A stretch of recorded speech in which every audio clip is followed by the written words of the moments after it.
If your self-worth is derived from others, by definition it's not self-worth. Sorry to burst that bubble for you.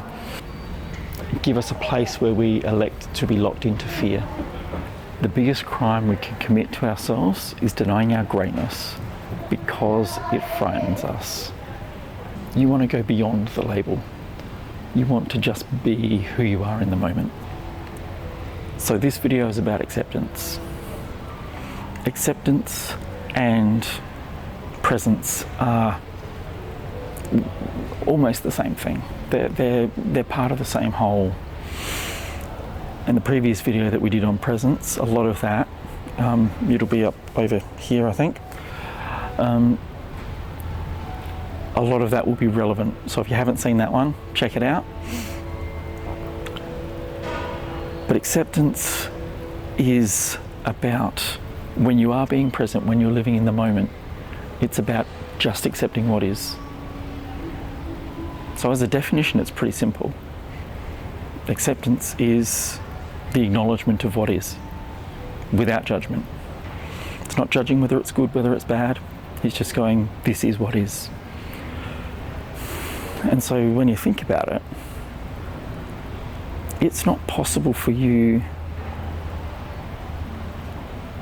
to have self-worth if you don't have self-acceptance. Think about that statement for a minute. It seems like a bold statement to say, but if you don't accept yourself as you are without judgment, how is it possible for you to feel worthy?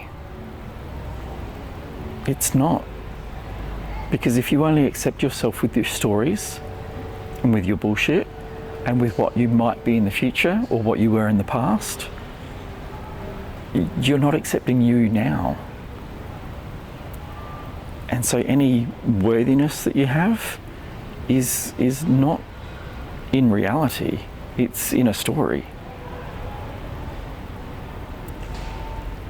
So when I say it's not possible to have true deep self-worth without true, honest self-acceptance of now,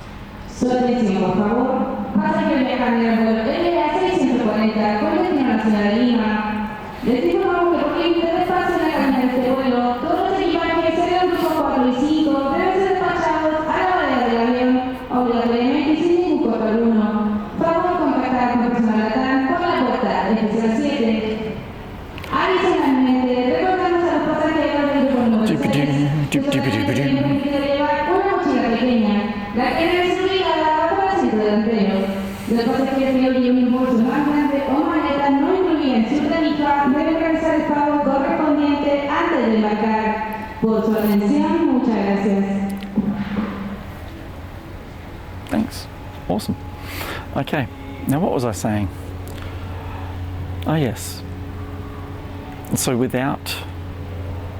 it's not possible to have true, deep self-worth without absolute self-acceptance in a moment, in the moment. You can get close to it, but you're always holding on to some story or another. So it's never complete. It's always a worthiness based on story, not upon reality of a moment, not upon reality of who you are in the moment. So there's that. Now, acceptance, as a lot of us think of it, might be more accepting stories and things that have happened in our past, or accepting a future outcome.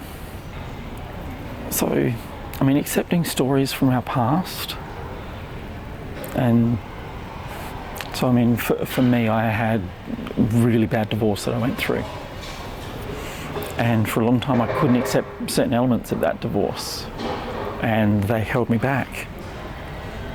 And then at some point during my course of my life, I reframed them and I accepted them, in part because I got new information.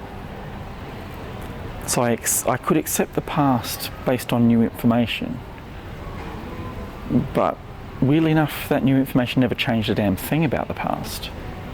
It just changed my interpretation of it.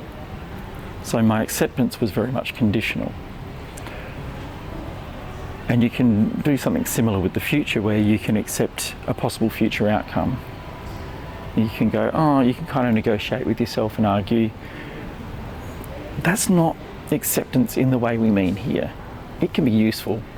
You know, if it gets you from A to B, it can be something useful to reframe your past, to look at future choices and reframe those and change them. If that helps you get to the next bit, do it. But the acceptance I'm talking about here is the acceptance of what is right now. Strip away all the story, strip away all the bullshit. Acceptance of your environment. I'm in the airport. I'm stuck here, at least temporarily. Acceptance of the body. I'm a little bit overweight. I've eaten too much chocolate today and I don't feel 100%. Acceptance of my heart. I'm a little nervous doing this video where people could hear. Fortunately, I'm in a spot where there's not that many people around, so it's not so bad. So yeah, my heart's a little fluttery. Acceptance of my mind. You know, my mind's racing with all of the thoughts that are happening about who's listening, who's not, in part.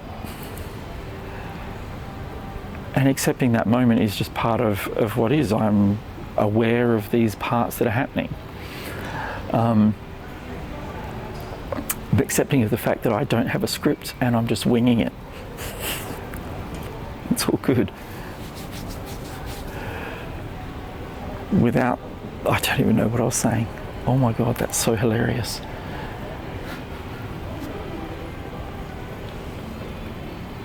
Oh dear.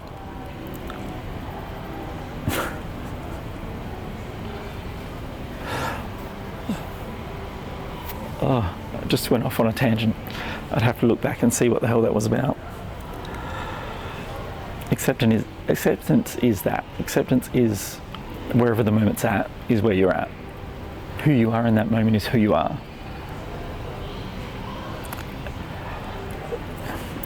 One of the best analogies I've got for that is, if you think you're in New York, but you really live in Los Angeles and you're trying to get to Florida, none of the road maps will get you where you want to go, because you're starting in the total wrong place. You're not accepting your reality of where you are right now.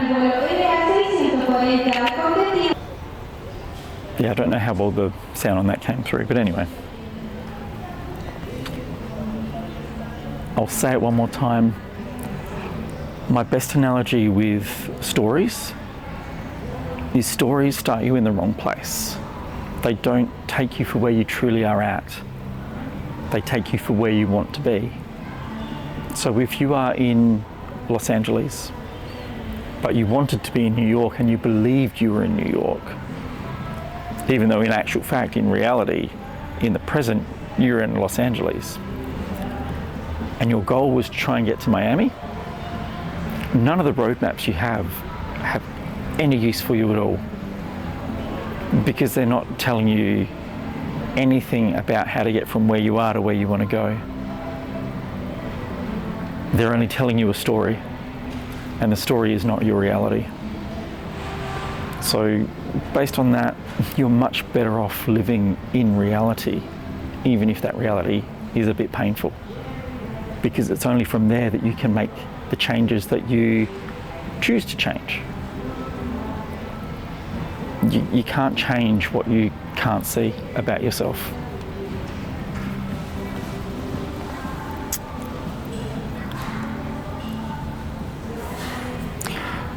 Okay, let's clarify what self-acceptance is as opposed to self-esteem. They are two different things. So self-acceptance is an action. It's something that you do in the moment. Accepting what is an active-oriented action to take. a choice. Self-esteem, on the other hand, is something that you experience. You experience presence, but the acceptance of what is in the presence is an action that you choose. The feeling, the feeling of self-esteem, the experience of self-esteem is that, it's an experience. And so the two are totally different in how they turn up. One is a choice. One is a combination of choices that come to you as an experience. That's a pretty good way of putting it. Let's say that one more time. So what's the difference between self-esteem and self-worth? No, wrong statement. So what is the difference between self-acceptance and self-worth? Well, self-acceptance is an action. It's something that you choose in the moment. Self-esteem is something that you experience. Self-esteem is effectively a collection of these actions that you take in life, expressing through you. It's at that point not a choice. The choices that you make get you to a point where this feeling of self-esteem is expressed through you. One is action, one is experience. It's that simple.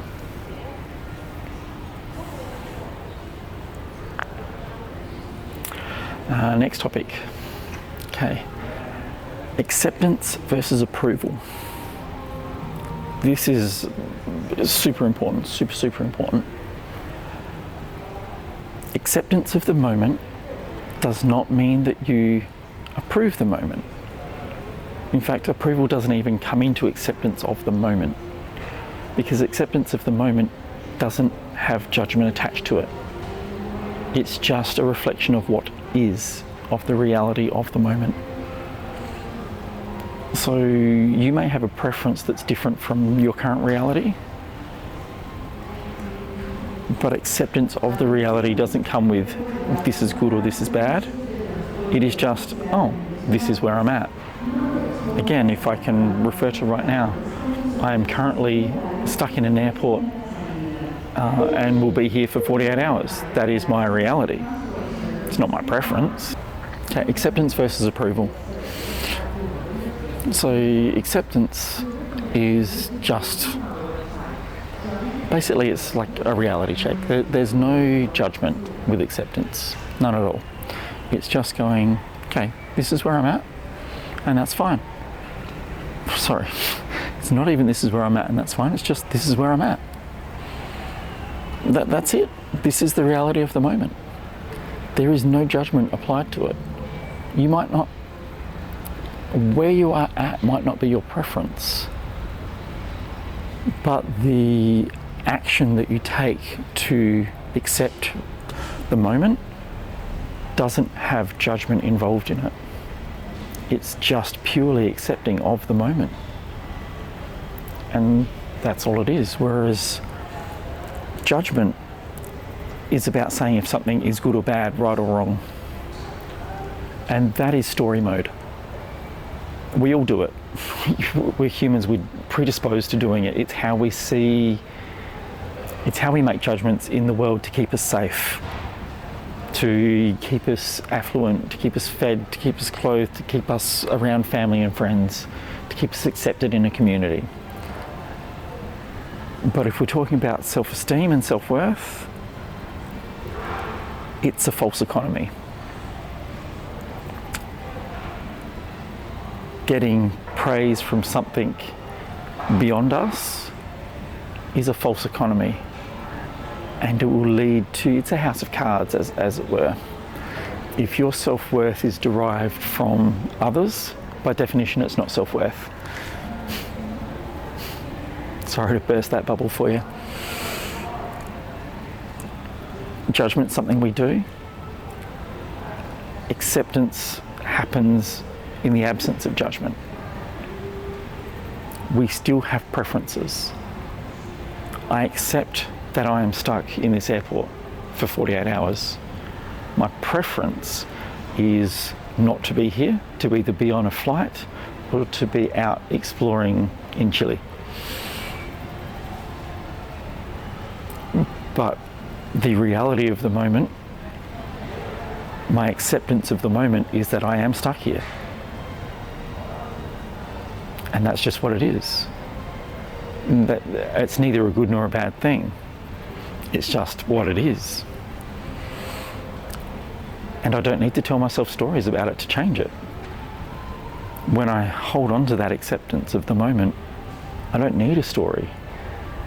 I don't need to judge it as good or bad. It just is. And I can accept that I have a preference and that preference is not being met.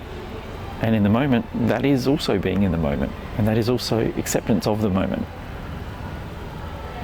Likewise, if I have a judgment in the moment, I can accept that I have a judgment. I can go, oh, right now I'm judging the situation, so I'm not being truly present to it, but you are being present to the judgment. So it's kind of like degrees of presence, as it were. Interesting topic, and you can take it a few different directions. I'm just going to stop the video for a while because that's about the 20th call over the PA. They're probably stopped now, but Jesus, that's full on. 25%. All right, no, we'll give this a go.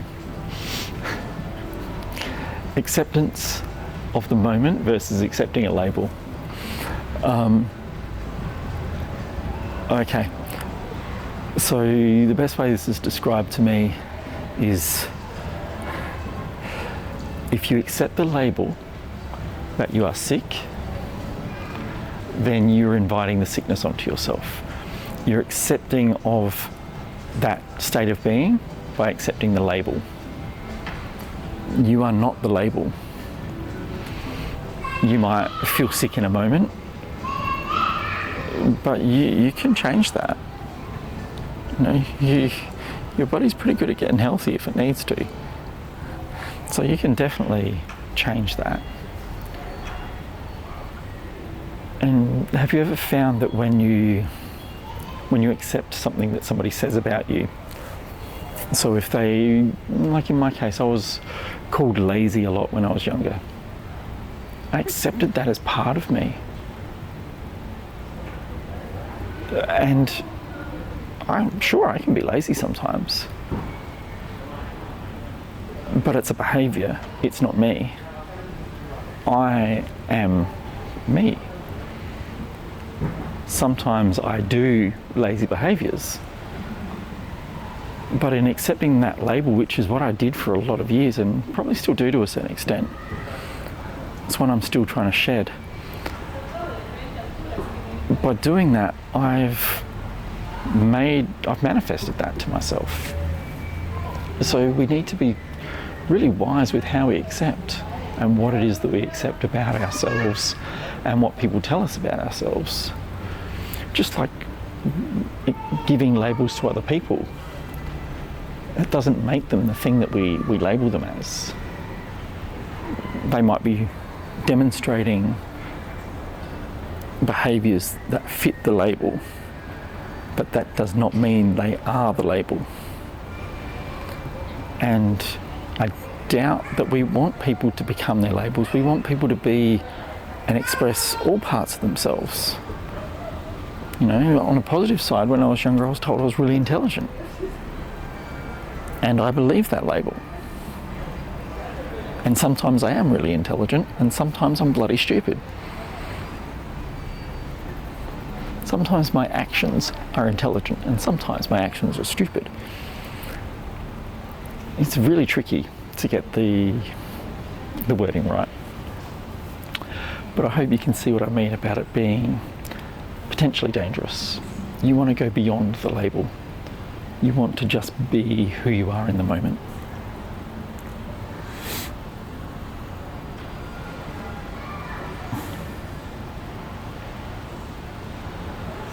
I think I might have touched on this one a little bit, but don't resist our resistance. So if in a moment, if in whatever present moment you're in, you feel like you're resisting a part of that moment, accept that you're resisting the moment, because that is part of the moment. The resistance isn't bad. It's just part of the reality of what is right now. So it's like, the best way to put this is, in a perfect world, living in presence and accepting the reality of what is 100% of the time would be amazing. I doubt there's very many people on the planet that are capable of that in this moment, or that are actively doing that in this moment, should I say. So based on that, pretty much all of us are going to fall down. All of us are not going to meter living in presence 100% of the time, accepting the reality of the moment 100% of the time. And when we don't achieve that, does that mean it's bad? No. No, it's just where we're at. That's just an acceptance of the moment, to say that we're not always accepting the moment when we catch ourselves in that space. And so it's taking away, true acceptance takes away all that judgment. You don't have to be perfect. And when you're present and you're accepting of yourself, even if yourself is resistant to what it's trying to accept, that's you being in the moment. That's great. Keep doing it. It's, in theory, simple, but it's not bloody easy. And here comes another message. So yeah, in short, don't bother resisting your resistances, because they're just where you're at. And we're not trying to judge anything. You might have a preference not to be there, but there's no point judging it. Where you put your energy is where things are going to grow. So don't put your energy into judgment. Put your energy into presence. Put your energy into accepting the reality of the moment. It's a fun. You'll get more out of it in the long run. Next topic.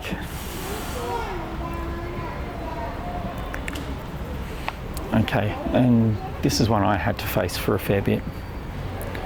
People who are self-rejecting at a deep level, and I was for a very long time. And I still have moments where I can be. So this for me is still a work in progress.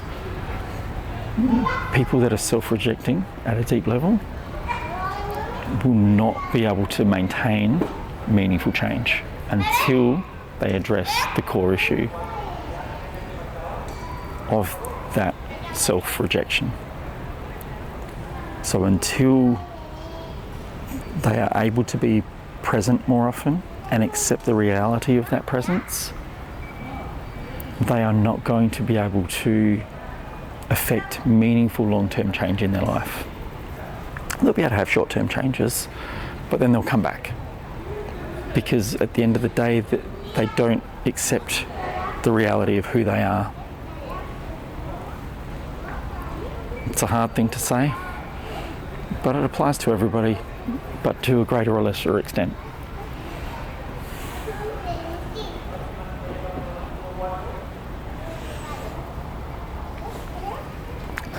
And on that one, part of the methods that I teach is just some ways in which we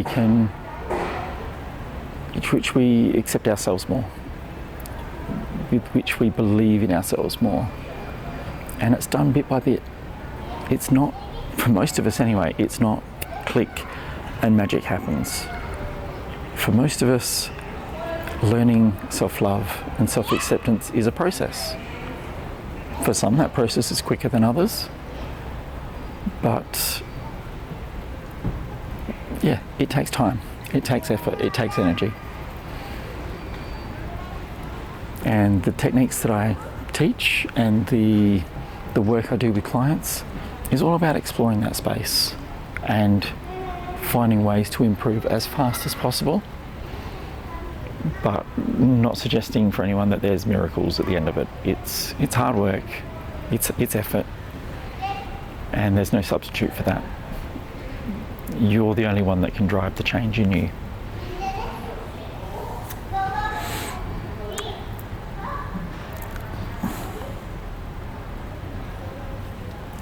Okay, I'll leave you on this one. This one's from the author of the book 6 Pillars of Self-Belief. I think it's Nathaniel, I can't remember his name. I'll put it in the description below. Let me get this right.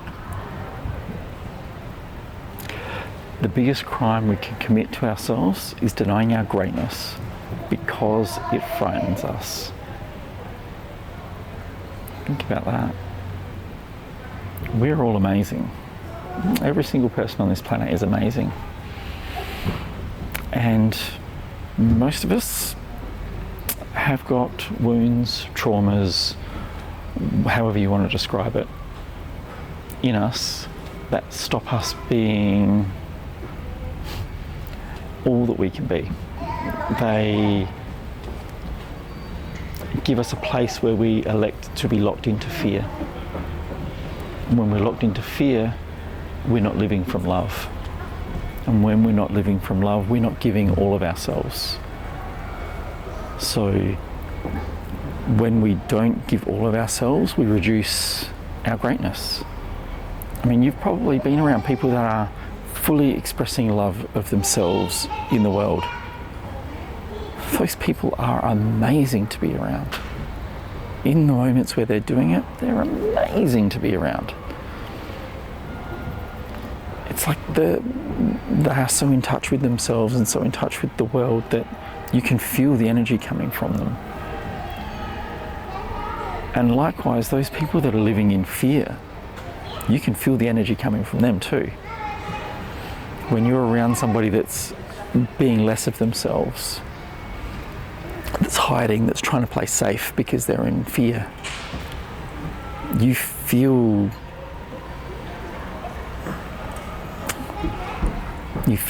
a lack around them. It's not that open expression of love. It's an expression that they're lacking something, that there's something missing. And basically what this is about is saying we are all amazing. And if we live in acceptance of the reality of who we are in the moment, we live present to that, we will continue to be amazing. And we will continue to develop and grow to what we choose.